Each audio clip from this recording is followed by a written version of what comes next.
John, the 10th chapter. I am the good shepherd. The good shepherd lays down his life for the sheep in his care. The hired hand is not like the shepherd caring for his own sheep. When a wolf attacks, snatching and scattering the sheep, he runs for his life, leaving them defenseless. The hired hand runs because he works only for wages and does not care for the sheep. I am the good shepherd. I know my Father. I know my sheep, and my sheep know me. As the Father knows me, I know the Father. I will give my life for the sheep. There are many more sheep than you can see here, and I will bring them as well.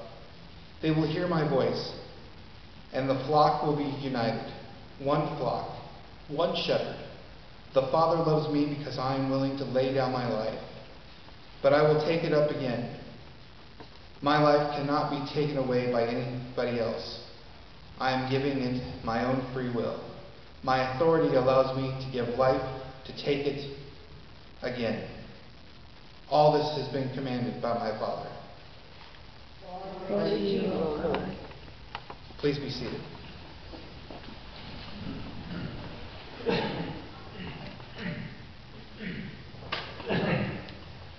The gospel today speaks of Jesus' message of being the good shepherd. As the good shepherd is the only one willing to lay down his life to protect his sheep.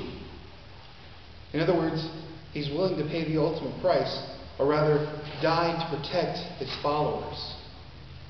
His followers being his Father's children. His Father's children being us. The chosen people of his church.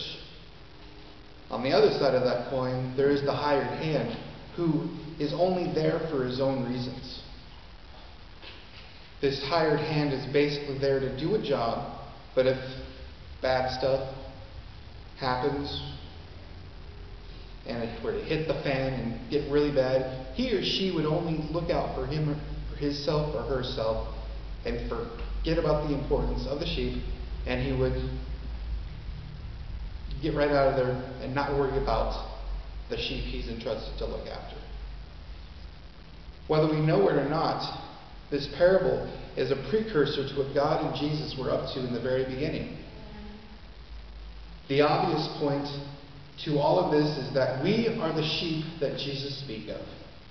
As Jesus is the good shepherd, of course, and I'd like to think of the hired hand to be a representation of the unfaithful. The unfaithful would be there long enough to do his or her job, but as things started to get rough for them, they would run for the hills, scared for their lives.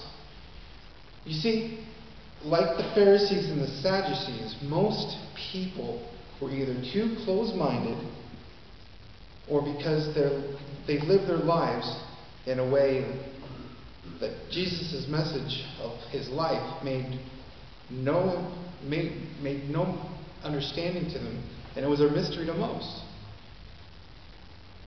There was a reason why they had no idea what Jesus was talking about when he spoke in his teachings. Most people thought Jesus to speak in riddles or took what he said to be metaphor and therefore lost the chance to understand his true meaning.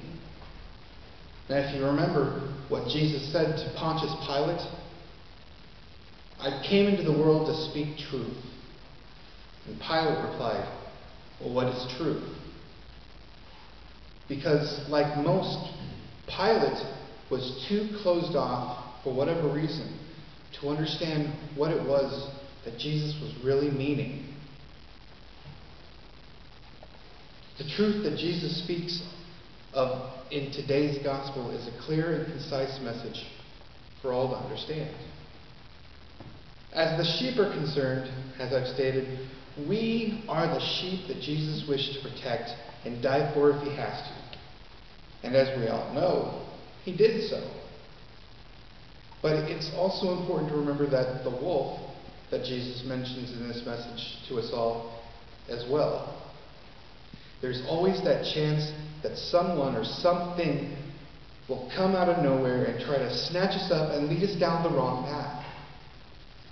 It's important to understand who the wolf represents as well. Using the old cliche, wolf in sheep's clothing, we as the sheep of God's church are doing what we can to try to live our life as a Christian. But before we know it, the wolf can lean down on us in the wrong way, and we can start off in the wrong path. We don't want that. That is when the wolf can and will jump in and snatch us up. A little sidebar, if you will, though. On the wolf concept, think of the wolf as Satan. Satan is always out there trying to trip us up. He takes delight in making life, for lack of better words, truly hellish for us. Let me put it this way. Have you ever heard the expression spiritual warfare? Spiritual warfare is when we are invaded by the powers of Satan and his evil works. We're trying to walk the narrow path with Jesus to be better followers and better Christians. And then things start and seem to be harder than usual. That's when we're being bogged down by outside forces. Most times, those outside forces are the interventions of Satan trying to lead us astray. When times like those occur, it's our time and need to ask Jesus for the extra strength to fight off the wolf that is attacking. And in doing so, Jesus, our shepherd, will do everything in his glorious power to protect us. And this is where the hired hand comes into play. As I said, the hired hand, as I mentioned earlier, is the one who we find is only there to do his 9-to-5 job and get out of there as soon as his or her work is completed. If something were to happen in the midst of his or her work, they're most likely to run and hide because they simply care more for themselves than they do for the flock. But that's when we're reminded the Good Shepherd is still around. Like Jesus said in the Gospel, let me quote you a section of the Gospel that we've heard this morning. The hired hand runs because he works only for the wages and does not care for the sheep. I am the Good Shepherd. I know my sheep, and my sheep know me. As the Father knows me, I know the Father. I will give my life for the sheep. What that should tell you is that Jesus will do everything in his power to protect us from what the evils of the world are. The glorious thing about the last statement of mine is that Jesus has already done this for us. Jesus was put on the cross to take all of our sins, and in doing so, he took the pain away that comes along with it.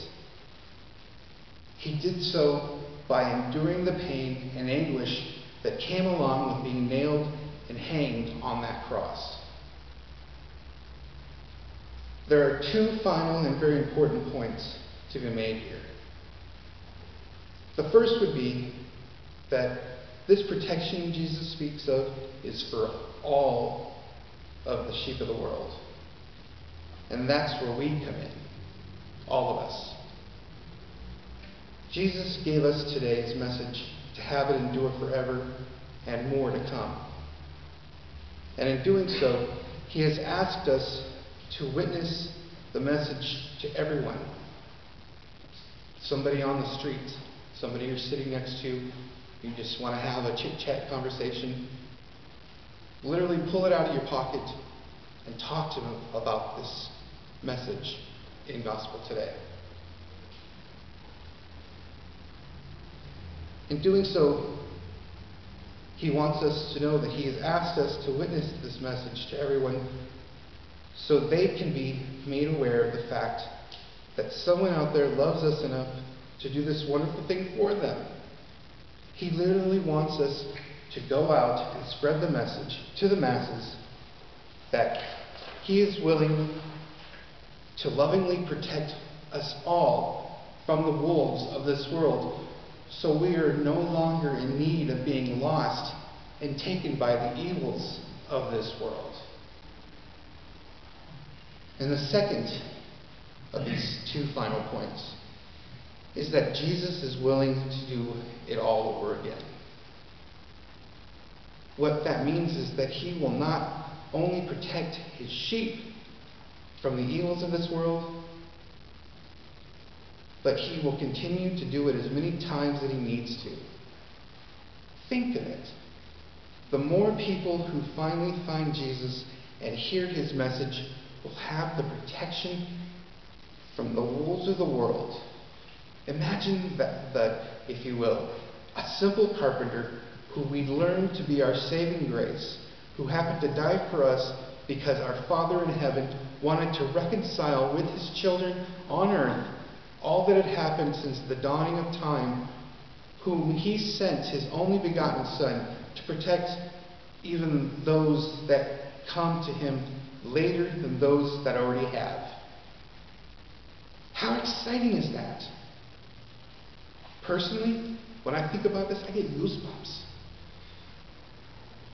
So in summation, here's what you should take away from Jesus' message to all of us. He is always with us. He will protect us from whatever will harm us if we allow Him to do so. And He will continue to do this over and over until the end of time. But most importantly, Jesus and our Father in heaven do all of this for one reason, and that's love. As the Apostle Paul is always telling us, love is everything.